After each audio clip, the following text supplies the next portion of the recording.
সে বছর আমার বিয়ে হয়নি। আমার বাপের বাড়িতে প্রথম গোপাল প্রতিষ্ঠিত হলো, তাই সে বাড়ির জন্মাষ্টমীটা আমরা খুব ধুমধাম করেই পালন করেছিলাম। আমার বন্ধু বান্ধব থেকে শুরু করে অফিস কালিগ, আমাদের পাড়া প্রতিবেশী, আত্মীয় স্বজন, সেইবার সবাইকে নিমন্ত্রণ করেছিলাম আমাদের এই গোপাল পুজোতে।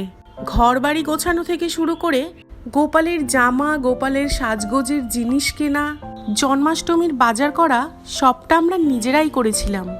আমি আর আমার ভাইয়ের বউ মিলে গোপালের জন্য সব ভোগ রান্না করেছিলাম।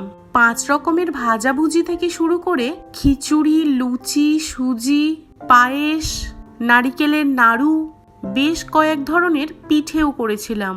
এগুলোর সাথে সাথে পোলাও, আলুর দম, নানান রকমের মিষ্টি, সেগুলো তো ছিলই। যতটুকু আমরা পেরেছিলাম ভালোবাসা, শ্রদ্ধা, ভক্তি দিয়েই গোপালের জন্য রান্না করেছিলাম।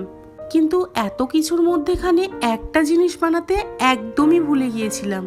জন্মাষ্টমী তিথি হচ্ছে গোপালের জন্মদিন, আর এই জন্মদিনে গোপালের জন্য একটু কেক না বানালে কি হয়? শেষ মুহূর্তে গিয়ে আমাদের মনে পড়েছিল গোপালের জন্য তো কেক বানানোই হয়নি। এইবার কি করা যায়?